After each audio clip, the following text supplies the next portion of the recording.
Class 8th मैंने आपको आपकी हिंदी की पूरक पाठ्य पुस्तक भारत की खोज से पाठ 6 से राजा राम मोहन राय के बारे में बताया था।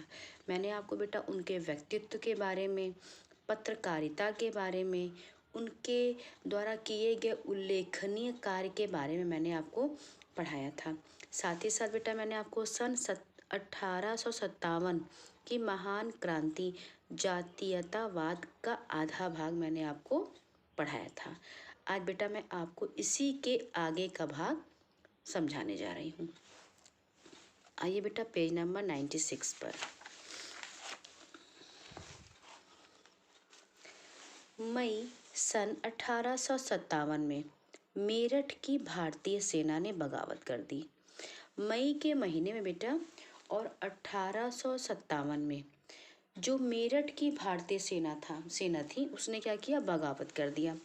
विद्रोह की योजना खुफिया ढंग से बहुत अच्छी तरह बनाई गई थी, लेकिन नियत समय से पहले हुए विस्फोट ने नेताओं की योजना ही बिगाड़ दी।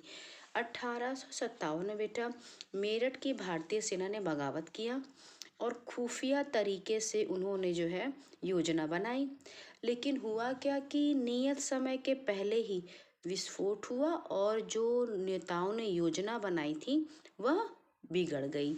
योजना ही बिगड़ दी गई, मतलब योजना ही बिगड़ गई। यह केवल सैनिक विद्रोह से कहीं अधिक था। इसका बड़ी तेजी से प्रसार हुआ और इसने जन आंदोलन और भारतीय स्वाधीनता की लड़ाई का रूप ले लिया।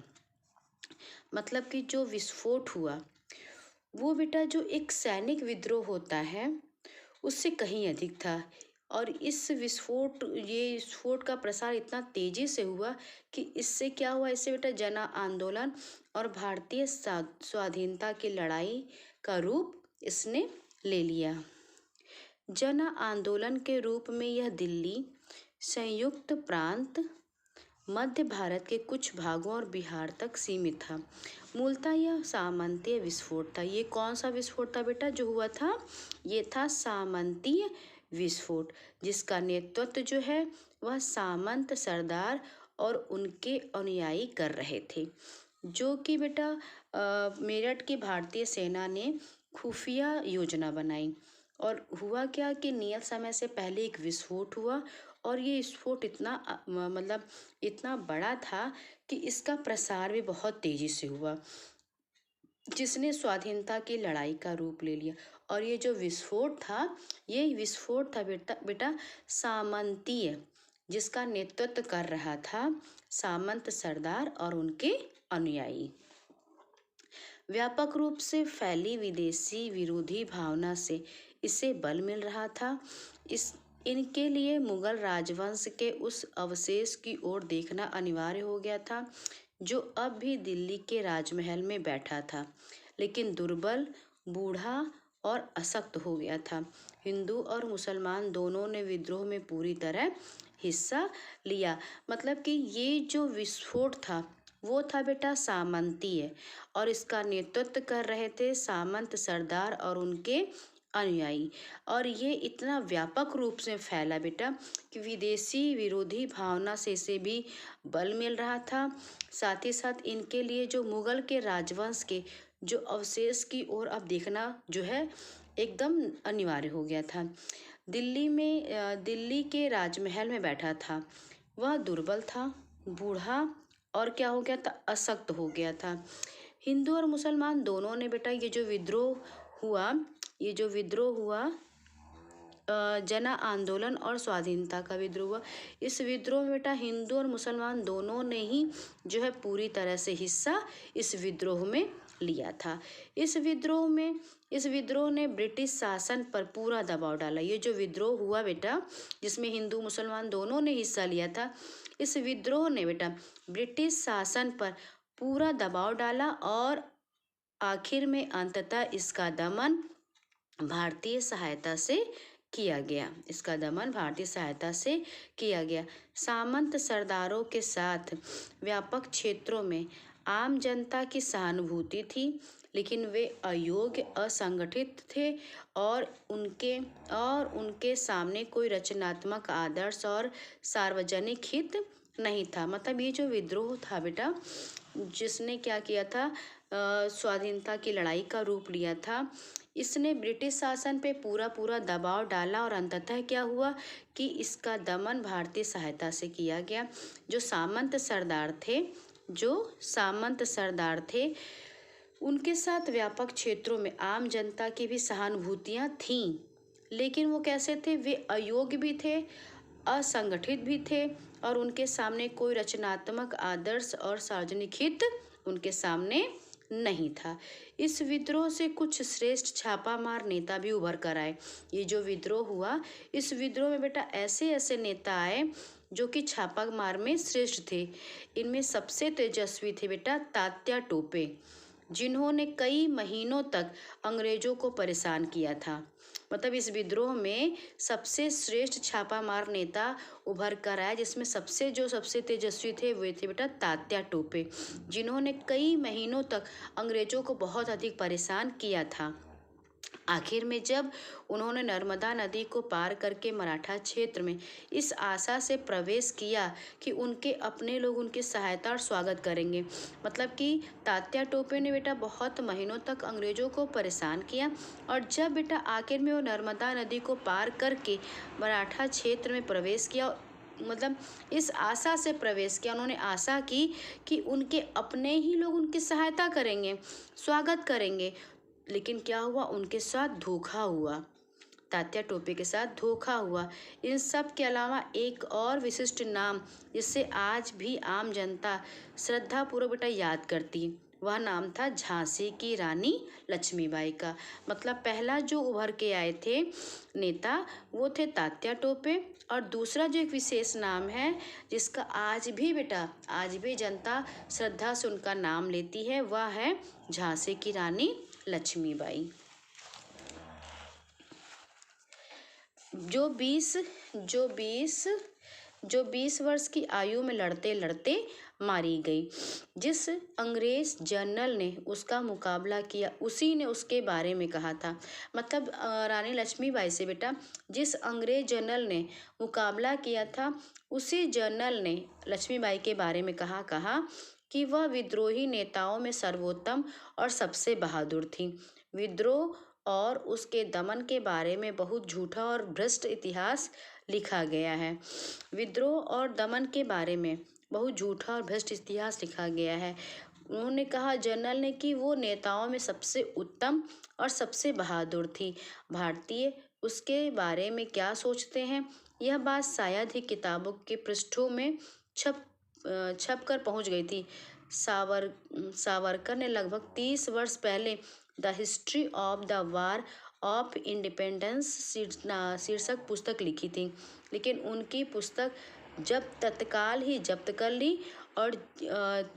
ली गई और अब भी क्या है, जब्त है। मतलब कि रानी लक्ष्मीबाई के बारे में जनरल ने कहा कि वो सबसे बहादुर थी और उसके बारे में जो किताबों में पृष्ठों तक छप कर पहुँच भी गई है। भारतीय उसके बारे में क्या सोचते हैं, ये बात शायद ही किताब के पृष्ठों में छपकर पहुंची हो। सावरकर ने बेटा जो पुस्तक लिखी थी वो पुस्तक जो है क्या कर ली गई, मतलब सावरकर ने जो पुस्तक लिखी तो उसको तुरंत ही क्या कर लिया गया, अपने कब्जे में ले लिया गया, जब्त कर दिया गया। और आज भी बेटा वो पुस्तक क्या है, वो पुस्तक आज भी जब्त है। इस विद्रोह ने ब्रिटिश शासन को झकझोर कर रख दिया। जो विद्रोह के बारे में बेटा अभी आप पढ़ रहे हैं क्लास 8, इस विद्रोह ने बेटा ब्रिटिश शासन को पूरी तरह से झकझोर दिया। सरकार ने अपने प्रशासन का पुनर्गठन किया। ब्रिटिश पार्लियामेंट ने ईस्ट इंडिया कंपनी से देश को अपने हाथ में ले लिया।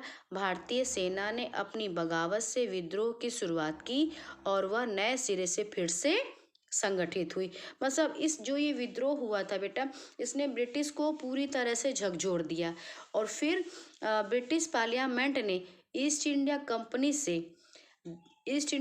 से क्या किया, देश को अपने हाथ में लिया। और जिस भारतीय सेना ने बेटा बगावत से विद्रोह की शुरुआत की थी। ब्रिटिश भारतीय सेना ने बेटा जो बगावत और विद्रोह की शुरुआत की थी, अब वह क्या हुई, वह फिर से नए सिरे से संगठित हुई। हिंदुओं और मुसलमानों में सुधारवादी और दूसरे आंदोलन। अब बेटा आपका अगला विषय है हिंदुओं और मुसलमानों में सुधारवादी और दूसरे आंदोलन हुए। तकनीकी परिवर्तनों और उनके परिणामों के द्वारा भारत से पश्चिम की वास्तविक टकराहट 19वीं शताब्दी में हुई। मतलब कि जो परिवर्तन हुए बेटा, उसका ये परिणाम हुआ कि भारत में पश्चिम की वास्तविक टकराहट जो शुरू हुई, वह शुरू हुई 19वीं शताब्दी में। विचारों के क्षेत्र में भी परिवर्तन हुआ। पहली प्रतिक्रिया अल्पसंख्यक अंग्रेजी पढ़े लिखे वर्ग तक सीमित थी। उनमें लगभग हर पश्चिमी चीज के प्रति प्रशंसा का भाव था। हिंदू धर्म में कुछ सामाजिक रीति रिवाजों से खिन्न होकर बहुत से हिंदू ईसाई धर्म की ओर आकर्षित हुए और बंगाल में कुछ प्रसिद्ध व्यक्तियों ने भी धर्म परिवर्तन कर लिया। मतलब कि परिवर्तन हुए। परिवर्तन में क्या हुआ बेटा कि विचारों में परिवर्तन हुआ और जो सबसे पहली प्रतिक्रिया थी वो किसके लिए थी, वह अल्पसंख्यक लोगों के लिए थी। साथ ही साथ जो अंग्रेजी पढ़े लिखे वर्ग थे उन तक थी। जो पश्चिमी चीजें थी उनके प्रति प्रशंसा का भाव था। हिंदू धर्म बेटा जो कुछ सामाजिक रीति रिवाजों थे, जो मतलब हिंदू के जो रीति रिवाज से उससे उदास होकर, उससे खिन्न होकर बहुत से हिंदुओं ने क्या किया, ईसाई धर्म को अपना लिया। और बंगाल के भी कुछ ऐसे व्यक्ति थे जिन्होंने क्या किया, धर्म परिवर्तन कर लिया। राजा राम मोहन राय ने हिंदू ब्रह्म समाज की स्थापना समाज सुधारवादी आधार पर की। मतलब कि राजा राम मोहन राय ने बेटा ब्रह्म समाज की स्थापना की। उसके बाद केशव चंद ने उसे लगभग ईसाई रूप दे दिया। मतलब कि राजा राम मोहन राय ने बेटा जो ब्रह्म समाज की स्थापना की थी, केशव चंद ने उसे लगभग ईसाई रूप दे दिया। बंगाल के उभरते हुए मध्य वर्ग पर ब्रह्म समाज का प्रभाव रहा। मतलब अब बंगाल पे किसका प्रभाव था, ब्रह्म समाज का, जिसको ब्रह्म समाज को किसने शुरू किया था बेटा, राजा राम मोहन राय ने। बंगाल के मध्य वर्ग पर ब्रह्म समाज का प्रभाव पड़ा, लेकिन धार्मिक आस्था के रूप में वह बहुत कम लोगों तक ही, मतलब कि धार्मिकता के प्रभाव के कारण जो ये ब्रह्म समाज था, इसके मतलब धार्मिक आस्था के कारण बहुत कम लोगों पर ही यह इसका प्रभाव रहा, बहुत कम लोगों तक ये सीमित रहा। भारत में अन्य स्थानों पर भी ऐसी ही प्रवृत्तियां काम कर रही थी। जैसे कि यहाँ पे बेटा प्रवृत्तियां थी कि धर्म परिवर्तन कर लेना, फिर ब्रह्म समाज का प्रभाव पड़ना। इसी तरह से बेटा भारत में और भी स्थान थे जहाँ ऐसी ही प्रवृत्तियां जो हैं चल रही थीं। हिंदू धर्म में कठोर सामाजिक ढांचे के विरुद्ध असंतोष उभरा था। जो बेटा हिंदू धर्म में जो कठोर सामाजिक ढांचा था, उसके खिलाफ बेटा क्या था, असंतोष अब फैल रहा था। 19वीं शताब्दी के उत्तरार्ध में स्वामी दयानंद सरस्वती ने एक अत्यंत, आइए बेटा पेज नंबर 98 पर, एक अत्यंत महत्वपूर्ण सुधार आंदोलन की शुरुआत की, लेकिन उसकी जड़ पंजाब के हिंदुओं में जमी।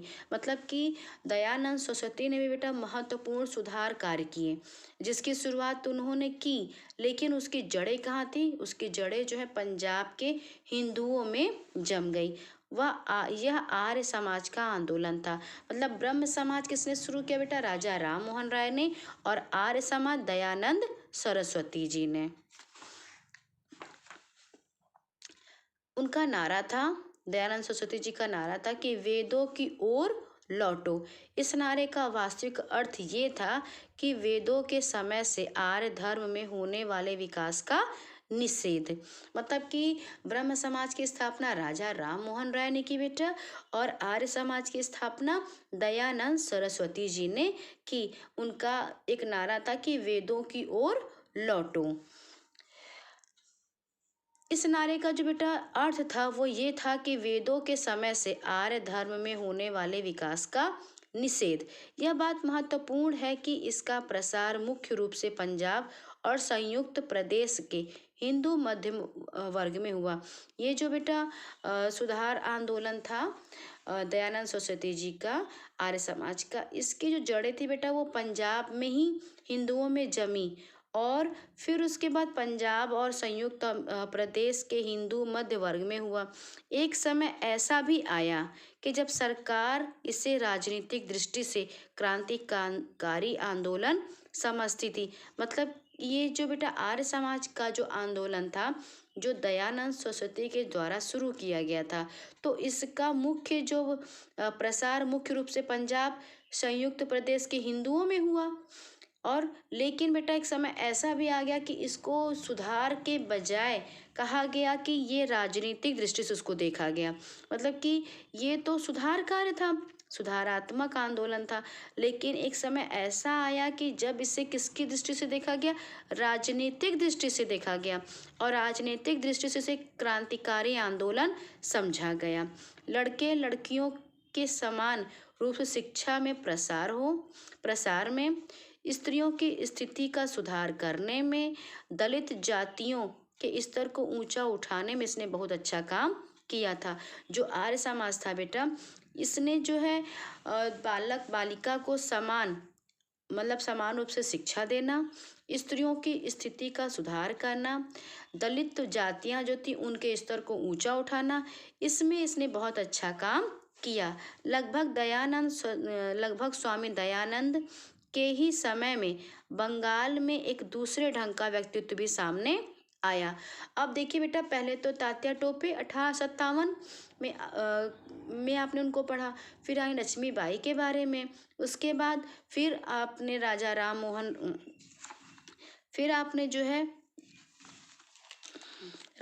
मोहन राय के द्वारा ब्रह्म समाज की स्थापना, दयानंद सरस्वती के द्वारा आर्य समाज की स्थापना।